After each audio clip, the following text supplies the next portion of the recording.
মঞ্চে উপস্থিত রয়েছেন আমাদের মাধ্যমিক শিক্ষা সেলের রাজ্যের নেতা সম্মানীয় বিজেন সরকার মহাশয়, রয়েছেন আমাদের শহর তৃণমূল কংগ্রেসের সম্মানীয় সভাপতি,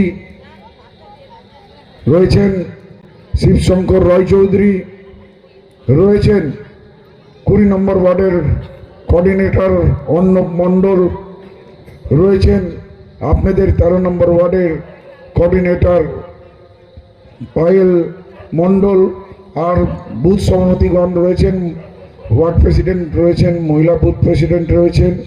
আপনাদের সকলকে, আপনারা যারা সুনাগরিক বিন্দু রয়েছেন 23 নম্বর ওয়ার্ডের, 13 নম্বর ওয়ার্ডের, আপনাদের সকলকে আমার হৃদয়ের অন্তরস্থল থেকে নমস্কার প্রণাম সহিত অনেক অনেক অভিনন্দন জ্ঞাপন করছি।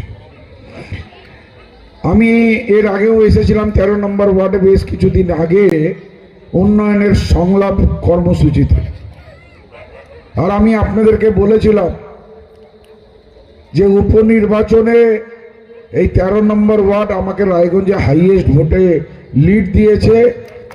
আমি আপনাদেরকে কৃতজ্ঞতা ধন্যবাদ জ্ঞাপন করেছিলাম। আর আজকে এখানে আসার আগে আমাকে পায়েল একটা প্রস্তাব দেয়, মানে ওর প্রস্তাব শুনে আমার খুব ভালো লাগলো। মানে সব স্তরের মানুষদের জন্য যে চিন্তা করে, যার হৃদয় বড় থাকে, সেই সব ব্যক্তিকে আমরা কোনোদিন ভুলি না। যারা আগ বাড়িয়ে মানুষকে উপকার করে, যারা মানুষের স্বপ্ন পূরণ করে, সেই ব্যক্তি আমাদের হৃদয়ে বিরাজ করে। আজকে কি প্রস্তাব দিয়েছে জানেন পায়েল? বলে, দাদা আমার এখানে আমার 13 নম্বর ওয়ার্ডে অনেকগুলা পরিবার আছে যারা ভূমিহীন, যাদের নিজস্ব বাড়ি নেই। আমার কষ্ট হয় দাদা। ভগবান আমাকে আশীর্বাদ দিয়েছে, সম্বল বানিয়েছে। আমার একটা 5.5-6 কাঠা জায়গা আছে। আমি ওই জায়গাটা ওই ভূমিহীনদের দান করতে চাই। আর তুমি যদি বিধায়ক হয়ে জিতে আসো, তোমার এমএলএ লেট ফান্ড দিয়ে ওখানে যদি একটা হাউজিং বিল্ডিং বানিয়ে দাও, তাহলে ওদের স্বপ্ন পূরণ হবে। আমি বললাম, তুমি যখন নিজস্ব জমি দিয়ে দিচ্ছ, তাহলে এই মহতি কাজের জন্য সরকারি এমএলএ লেট ফান্ড আমি অন্য কোথাও খরচা করব না। আমি কথা দিলাম, আমার ওই এমএলএ লেট ফান্ড ওই বিল্ডিং এর কাজে লাগবে। আমি হৃদয়ের অন্তরস্থল থেকে পায়েলকে ধন্যবাদ, কৃতজ্ঞতা জ্ঞাপন করছি। আমি কুর্নিশ জানাই তার আর এই হৃদয়ের মনোভাবকে।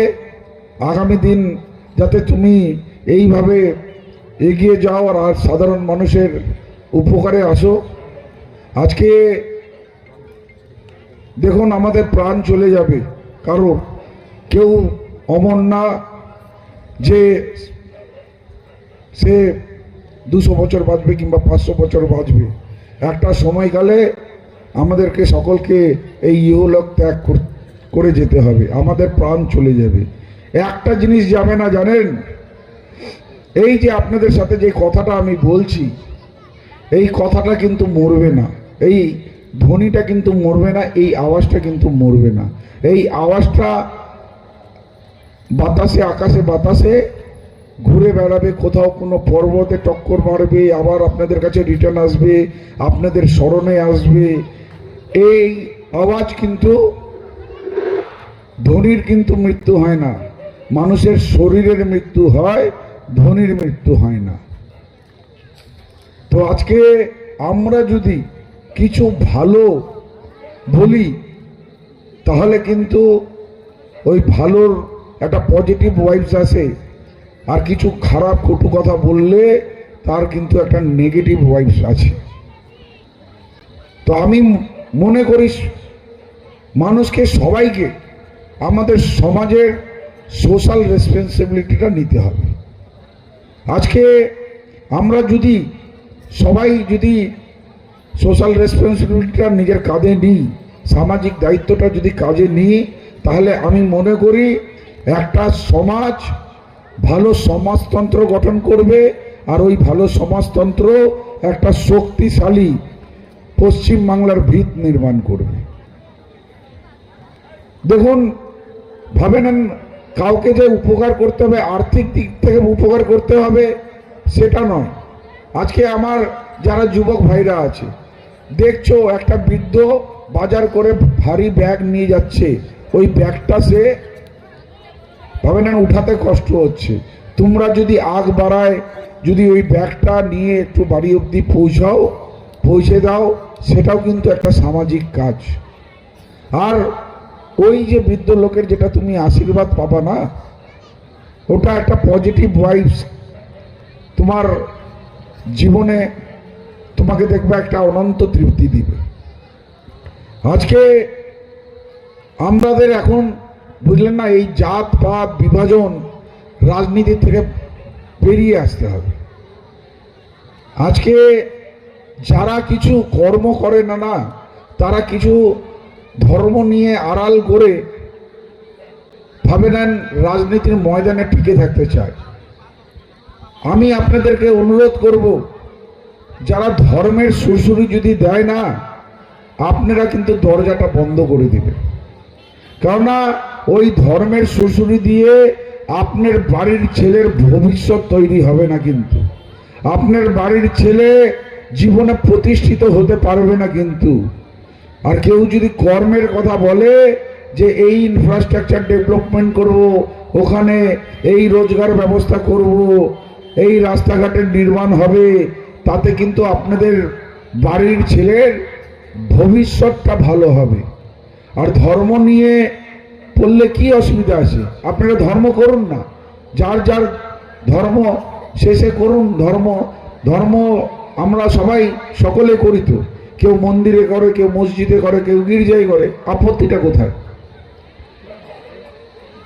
কিন্তু তার পাশাপাশি কর্ম করতে হবে। আপনার বাড়ির ছেলে, ভাবে না ছোট ছেলে আছে, তার কাছে কি প্রত্যাশা করেন আপনারা? যে এ যাতে পড়াশোনা করে আগামী দিনে ডিগ্রি অর্জন করে যাতে নিজেকে প্রতিষ্ঠিত করতে পারে। আপনারা বলেন কি, ভাই রাম রাম কর, তোকে আর কিছু করতে হবে না। রাম রাম করলে আধ্যাত্মিক তৃপ্তি হবে, কিন্তু পড়াশোনা করলে ওই ডিগ্রিটা অর্জন হবে, আর ওই ডিগ্রিটা অর্জন হলে পরে ও চাকরি পাবে। আজকে দেখুন, যারা হিন্দুত্ব নিয়ে ভাবে নেন আপনাদের চমকাচ্ছে ধমকাচ্ছে, তাদের কুনজর কিন্তু আপনাদের শাখা সিঁদুরে চলে গিয়েছে। এমন নোংরা রাজনীতি করছে, আমি শুনেছি কিছু গ্রামগঞ্জে আর কিছু আমাদের পিছিয়ে পড়া পৌরসভার মধ্যে যে জায়গাগুলো রয়েছে, সেখানে গিয়ে বলছে এরপর শাখা পড়তে পারবা না, সিঁদুর পড়তে পারবা না, বুরখা পড়তে হবে, পাকিস্তান হয়ে যাবে। আরে পশ্চিমবঙ্গ ভারতবর্ষের অভিন্ন অঙ্গ, এটা পাকিস্তান হবে কেন? আর আমি কৃষ্ণ কল্যাণী রায়গঞ্জের বিধায়ক, পাহারাদার হিসাবে আমি পাহারাদারি করেছি। একটা হিন্দু মুসলিম তো দূরের কথা, কোনো জাতপাতের কোনো একটা ঘটনা ঘটেনি। আর তারা কি করে বলে যে শাখা সিন্দুর পড়তে পারবে না আর তুলসীর বেদিতে জল দিতে পারবে না? যে মুখ্যমন্ত্রী দুর্গাপূজা করার জন্য 1,10,000 টাকা দেয়, যাতে পূজা আপনারা ভালো করে আনন্দ সহকারে করেন, যে মুখ্যমন্ত্রী মহিলাদের জন্য লক্ষ্মীর ভাণ্ডার, কন্যাশ্রী, রূপশ্রী প্রকল্প দেয়, যে মুখ্যমন্ত্রী মহিলাদের, আমাদের লোকসভায় আরেকজন আছে, আমাদের সব থেকে বেশি ভারতবর্ষের মধ্যে 37.9% মহিলারা আমাদের সাংসদ। সেই মহিলাদের সাথে কি অবিচার হতে পারে? আজকে এরা কতটা মানে হিন্দুত্ব সুরসুরি দেওয়ার জন্য আজকে যারা হিন্দুত্ব নিয়ে রাজনীতি করছে, বলুন তো পশ্চিমবাংলায় একটা হিন্দু ধর্মের মন্দির করেছে নাকি? আমার মাইকের আওয়াজ যতদূর পর্যন্ত যাচ্ছে, আমি কৃষ্ণ কল্যাণে চ্যালেঞ্জ করছি, তোমরা যদি প্রমাণ করতে পারো পশ্চিমবাংলায় একটা হিন্দু মন্দির নির্মাণ করেছো, আমি তোমাকে প্রণাম করে চলে যাব, আর ভোট আপিল করব না। প্রমাণ করুন। আমার মাইকের আওয়াজ যতদূর যাচ্ছে, বিজেপির নেতা কর্মী কেউ আসে প্রমাণ করুক, কৃষ্ণ কল্যাণে চ্যালেঞ্জ করছে, পশ্চিমবঙ্গে একটা হিন্দু মন্দির তোমরা নির্মাণ করোনি। আমাদের সরকার করেছে, মামাটি মানুষের সরকার করেছে। আপনারা দীঘাতে যান, জগন্নাথ ধাম করে দিয়েছে। আপনারা তারাপীঠে যান, মন্দির সংস্কার করে ভব্য মন্দির করে দিয়েছে। আপনারা দক্ষিণেশ্বর কালীঘাটে যান, স্কাই ওয়াক করে দিয়েছে। কিছুদিন আগে মহাকাল মন্দিরের সূচনা করলেন মাননীয় মুখ্যমন্ত্রী মমতা বন্দ্যোপাধ্যায়। আর আপনারা মায়াপুরে যান, 100 একর জমি দিয়ে এশিয়ার সর্ববৃহৎ রাধা গোবিন্দর মন্দির হচ্ছে। আমরা পশ্চিমবাংলায় কেউ দুর্গা পূজা করে, কেউ কালী পূজা করে, কেউ বাসন্তী পূজা করে, কেউ জগদ্ধাত্রী পূজা করে, কেউ ছট পূজা করে, আর কেউ গণেশ উৎসবও করে। এই হিন্দুত্ব নিয়ে যারা রাজনীতি করে তারা বলুন তো একটা পূজা কমিটিকে 1 টাকার অনুদান দিয়েছে নাকি? আমি তাদের নেতাদের কর্মীদের আমি চ্যালেঞ্জ করছি, যদি আসো ক্ষমতা থাকলে বলে যাও একটা অনুদান করেছো। তোমরা পারবা না, তোমরা করোনি। সেখানেও আমাদের মামাটি মানুষের সরকার করেছে, প্রত্যেকটা দুর্গা পূজা কমিটিকে 1,10,000 টাকা করে দিয়েছে। আর যেটা বিজেন বাবু বললেন, যারা পাননি তাকে প্রত্যেকটা মণ্ডপে গিয়ে এক একটা পূজা কমিটিকে 50,000 টাকা করে আমি দিয়েছি। আগে দুর্গাপূজা কি হতো? ষষ্ঠীতে মায়ের আগমন, সপ্তমী, অষ্টমী, নবমী, দশমী বিসর্জন, পূজা সমাপন। এখন কি হয়? মহালয়ের দিন উদ্বোধন হচ্ছে, আর বিজয় দশমীর বেশ কিছুদিন পর একটা সুসজ্জিত কার্নিভাল করে তারপর তার সমাপন হচ্ছে। মানে একটা দুর্গাপূজা বাঙালির সর্বশ্রেষ্ঠ উৎসব, এখন 20 দিন 22 দিন পর্যন্ত আপনারা আনন্দ উপভোগ করছেন। আর তার পাশাপাশি যে একটা দোকানদার, একটা যে ঠেলাওয়ালা যে ভাবে নেন পূজার সময় দোকানদারি লাগাইছে, আগে তাদের দোকানদারি 3 থেকে 4 দিনে গুটিয়ে যেত, এখন 20 থেকে 22 দিনে চলছে। এই চিন্তাধারা কে করেছে? আমাদের মানবিক মুখ্যমন্ত্রী মমতা বন্দ্যোপাধ্যায়। বিজেপির হারমাদদের মুখে হিন্দুত্বের কথা শোভা দেয় না, কেননা যে পার্টি গোমাংসকে বাড়াওয়া দেয়, আগে এরা যখন ক্ষমতায় আসেনি তখন গোমাংস বিদেশে রপ্তানিতে ভারতবর্ষ 9 নম্বরে ছিল। এত বেশি প্রমোট করেছে যে এখন গোমাংস রপ্তানিতে ভারতবর্ষ 1 নম্বরে আছে। আর ওই গোমাংস ব্যবসায়ীদের কাছে 250 কোটি টাকা চাঁদা নিয়েছে ইলেকট্রাল বন্ডে, ওদের ওয়েবসাইটে আছে। আমার পাঁচিলের বাঁদিকে অনেক যুব ভাইরা বসে আছেন, তোমরা ওয়েবসাইট চেক করে নেবা, কৃষ্ণ কল্যাণ নিয়ে একটা অক্ষরে অক্ষরে সব সত্য পাবা। এরা বলুন, আমার মাইকের আওয়াজ যত দূর যাচ্ছে, আমি চ্যালেঞ্জ করছি কৃষ্ণ কল্যাণী, আমি বলছি বাংলা হিন্দুদের জন্য বিজেপি কিচ্ছু করেনি। প্রমাণ করো কিছু যদি করে থাকে। তারা 250 টাকা চুরি করেছে, আপনাদের কাছে 250 টাকা চুরি করেছে। এরা 250 টাকার চোর। আপনাদেরকে কাছ থেকে 250 টাকা নিয়ে বলেছিল মোদি কার্ড করব, 3000 টাকা ঢুকবে, ঢুকেছে, চুরি করে চলে গিয়েছে। তো এরা 250 টাকার চোর। এরা আপনাদের পরিষেবা দিবে? যারা 250 টাকা চুরি করে, নক্কার রাজনীতি করে, নফরতের রাজনীতি করে, দহশতের রাজনীতি করে, ষড়যন্ত্রের রাজনীতি করে, যারা আমাদের যুব ভাইদের ভবিষ্যৎটা নষ্ট করে। আজকে এরা মনে করছে যে মনে হচ্ছে রামচন্দ্রকে এরাই জন্ম দিয়েছে। বিজেপির দল আগে হয়েছে না, রামচন্দ্রের মর্যাদা পুরুষোত্তম আগে জন্মগ্রহণ করেছে।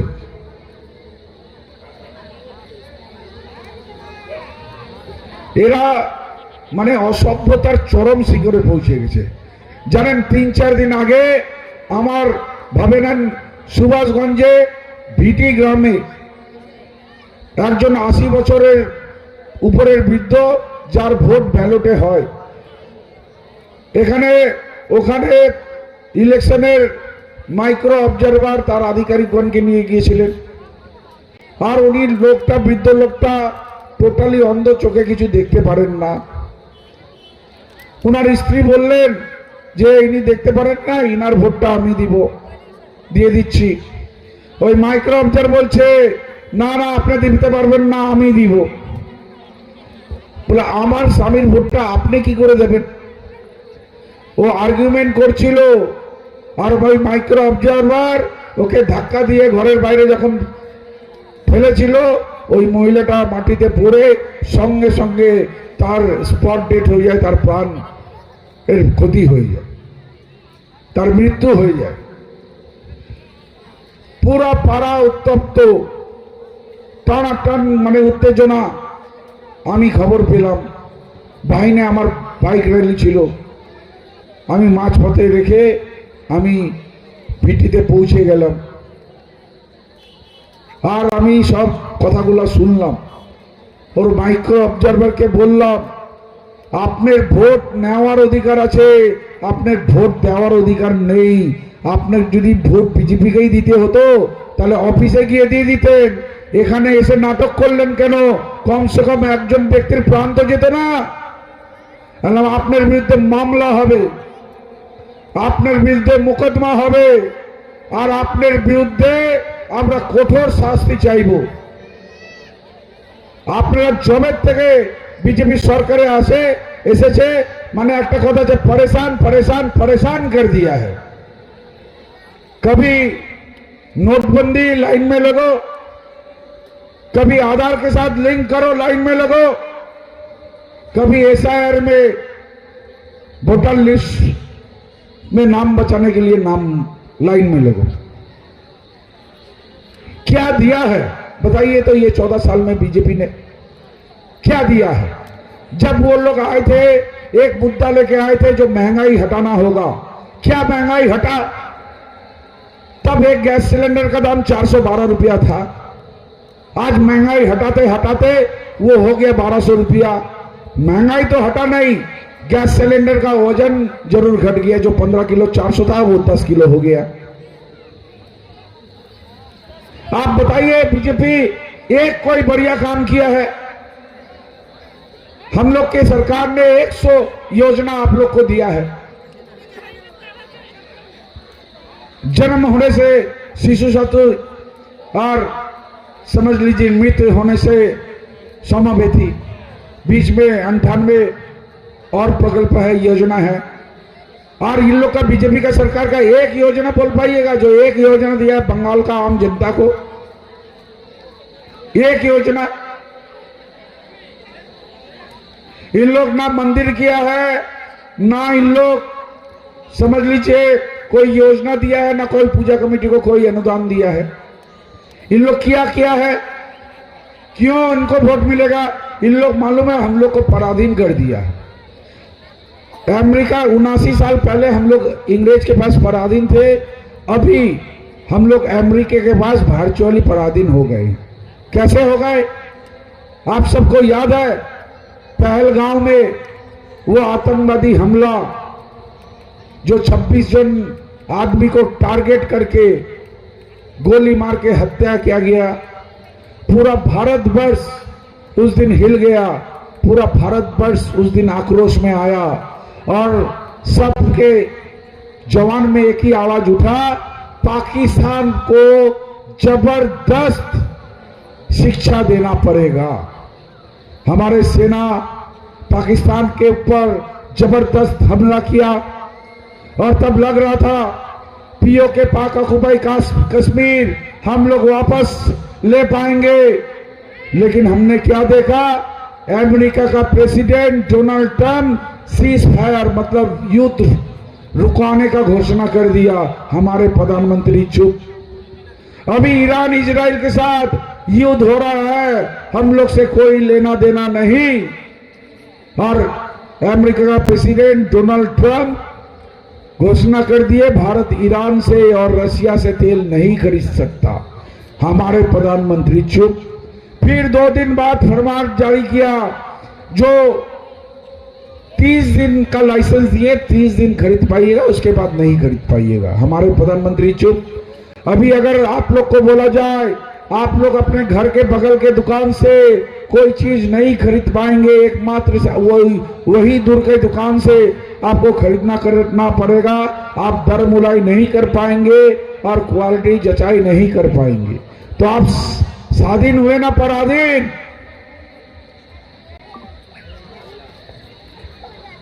স্বাধীন হলেন না পরাধীন? বলুন। তো ভারতবর্ষকে ভার্চুয়ালি পরাধীন করে দিয়েছে। আপনারা বলুন তো, বিজেপিকে ভোট দেওয়ার একটা কোনো কারণ আছে কি? আমি এটা বন্ধুত্বপূর্ণভাবে নিব। ডিবেটের খাতিরে কেউ যদি এসে আমাকে যদি বলে দেয় এই কারণের জন্য বিজেপিকে ভোট দেওয়া উচিত,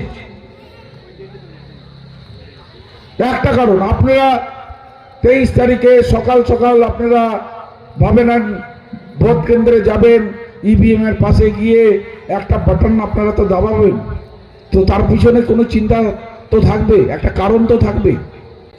বিজেপিকে ভোট দেওয়ার একটা কারণ বলেন। আমি আপনাদের কাছে জিজ্ঞাসা করছি, বিজেপিকে ভোট দেওয়ার একটা কারণ বলুন। আমার মাইকের আওয়াজ যতদূর পর্যন্ত যাচ্ছে, বিজেপির যে কোনো নেতা, যে কোনো কার্যকর্তা কর্মী, আমি বন্ধুত্বপূর্ণভাবে তোমাদের আহ্বান করছি, যদি কারণ থাকে আমি তোমাকে মাইকটা দিয়ে দিব, তুমি যতটা ডিস্টেন্সে মাইক নিবে আমি তোমাকে অতটা ডিস্টেন্সে মাইক দিয়ে দিব, তুমি কারণটা বলে চলে যাবে। আর তুমি যদি লজিক্যালি ঠিক কারণটা বোঝাতে পারলে আর আমি তোমাকে প্রণাম করে চলে যাব। 13 নম্বর সুনাগরিক বিন্দুর কাছে আমি ভোট আপিল করব না। কোনো কারণ, আমি কৃষ্ণ কল্যাণী রায়গঞ্জ বিধানসভায় 550 কোটি টাকা কাজ করে পড়াশোনা করেছি। আমি কৃষ্ণ কল্যাণীর সমাধান অফিস নির্মাণ করে কর্মচারী নিয়োগ করে আপনাদের পরিষেবা দেওয়ার পড়াশোনা করেছি। আমি কৃষ্ণ কল্যাণী, কেউ আপদে বিপদে আমার কাছে সাহায্যের জন্য এসেছে, আমি সাহায্যের জন্য নিজের হাত বাড়িয়ে দিয়েছি, তার পড়াশোনা আমি করেছি। আজকে আপনার বাড়ির ছেলে কিংবা মেয়ে সারা বছর পড়াশোনা করে আর যখন পরীক্ষা আসে ভালো পরীক্ষা দেয়, তারপর কোনো শিক্ষকের অবিচারে যদি ফেল করে যায়, আপনাদের কষ্ট হবে না, দুঃখ হবে না, বেদনা হবে না? আপনারা তো ছুটে স্কুলে চলে যাবেন আর বলবেন আমার ছেলেটা ফেল করতে পারে না, ও সারা বছর পড়াশোনা করেছে, যখন যখন আমি পড়া জিজ্ঞাসা করেছি ও ভালো করে বলেছে। তখন আপনাদের প্রেসারে প্রধান শিক্ষক খাতাটা রিচেক করালো আর দেখলো না সত্যি খুব ভালো লেগেছে, ওই টিচারটা 9-এর ডান দিকে শূন্য দেওয়ার দরকার ছিল, ও ভুল করে 9-এর বাঁ দিকে দিয়ে দিয়েছে, সেই জন্য 09 হয়ে গেছে। পরে ওটা ঠিক করে 90 করে দেওয়া হলো, 90 নম্বর নিয়ে আপনার ছেলেটা পাস করেছে।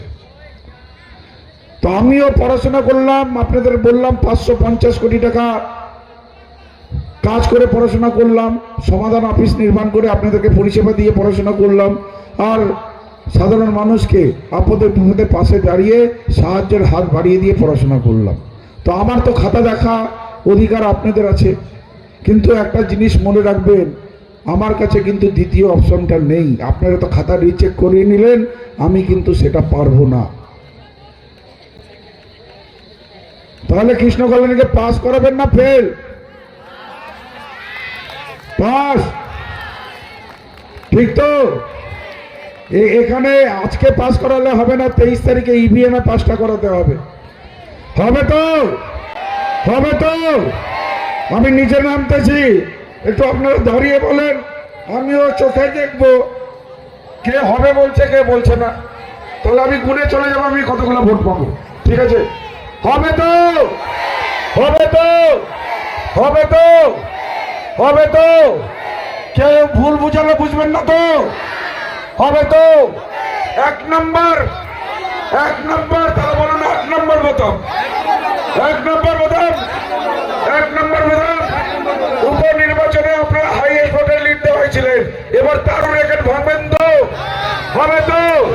হবে তো, হবে তো, হবে তো। আপনারা সকলে আমার সাথে জোর গলায় বলবেন রাধে রাধে, রাধে রাধে, রাধে রাধে, রাধে রাধে, রাধে রাধে, রাধে রাধে, রাধে রাধে, রাধে রাধে। রেডিমেড পোশাকের মনকাড়া কালেকশন নিয়ে এবার হাজির রায়গঞ্জের বসন্ত স্টোর্স। একই ছাদের নিচে পেয়ে যাবেন লেহেঙ্গা, চুড়িদার, শাড়ি, ব্লেজার সহ ছোট বড় সবার মনের মতো পোশাক। তাই আর দেরি নয়, আজই আসুন বসন্ত স্টোর্সে। আমাদের ঠিকানা বিধাননগর মোড়, NS রোড, রায়গঞ্জ, উত্তর দিনাজপুর।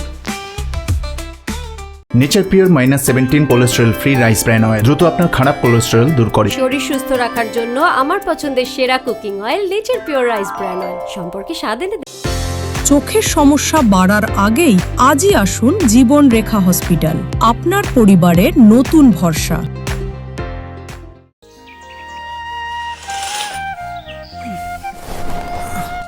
হ্যাঁ রে, তুই নিজেকে কি সুন্দর ফিট রাখিস, তোর বরকে রাখতে পারিস না? তোর দাদা জেনেছে nature pure rice bran oil দিয়ে রান্না করলে শরীর এমনি সুস্থ থাকে। হ্যাঁ সে তো ঠিকই, শরীর চর্চার পাশাপাশি ভালো তেল দিয়ে রান্না করাটাও জরুরি, আর সেই জন্যই আমার একমাত্র choice nature pure rice bran oil.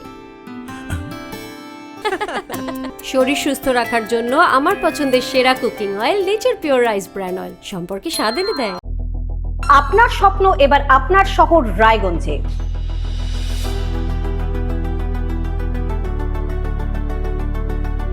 এবারে শক্তিশালী পালসার N160 আপনাদের স্বপ্ন পূরণের জন্য প্রস্তুত। সবচেয়ে কম দামে এবং আকর্ষণীয় ছাড়ে পেয়ে যাবেন আপনার স্বপ্নের বাইকটি। মাত্র 5,999 টাকা ডাউন পেমেন্টে করুন আপনার স্বপ্ন পূরণ। এছাড়াও থাকছে 6,000 টাকা পর্যন্ত ডিসকাউন্ট এবং 10 বছরের ওয়ারেন্টি ও 2 বছর ফ্রি সার্ভিসের সুবিধা। সাথে থাকছে আরও অতিরিক্ত সেভিংসের সুযোগ। তাই আজই আসুন বাজাজ হুইলসে। আমাদের ঠিকানা পূর্ব অশোকপল্লী, পুরনো জাতীয় সড়কের পাশে, রায়গঞ্জ, উত্তর দিনাজপুর। সোনার ছোঁয়ায় আপনাকে রাঙিয়ে দিতে চোখ ধাঁধানো শ্রীহরির গোল্ড প্লেটেড গয়নার বিপুল সম্ভার নিয়ে এলো রায়গঞ্জের সোনার ছোঁয়া। বিয়ে হোক কিংবা উৎসব অনুষ্ঠান, সোনালী মানতাসা, টাইচেন, সীতাহার, চূড়, চোকার, এমনকি মঙ্গলসূত্রে নিজেকে সাজিয়ে তুলতে আজই আসুন রায়গঞ্জের একমাত্র শ্রীহরির এক্সক্লুসিভ শোরুম সোনার ছোঁয়ায়। সঙ্গে থাকছে আকর্ষণীয় ছাড়। আমাদের ঠিকানা কলেজপাড়া বাজার, বিশ্ববিদ্যালয় মোড়, রায়গঞ্জ, উত্তর দিনাজপুর। উকি মারেন কেন কর্তা? কে বলে বড় মাছের স্বাস্থ্য দেখে শরীর খারাপ লাগে বুঝি? আরে মাছেরা বলছে, এবার থেকে আপনার মাছেদেরও দিন কল্যাণীস প্রিমিয়াম ফ্লোটিং ফিশ ফিড। ঘরের লক্ষ্মী আজই ঘরে আনো কল্যাণীস প্রিমিয়াম ফ্লোটিং ফিশ ফিড। ভাসমান খাদ্য।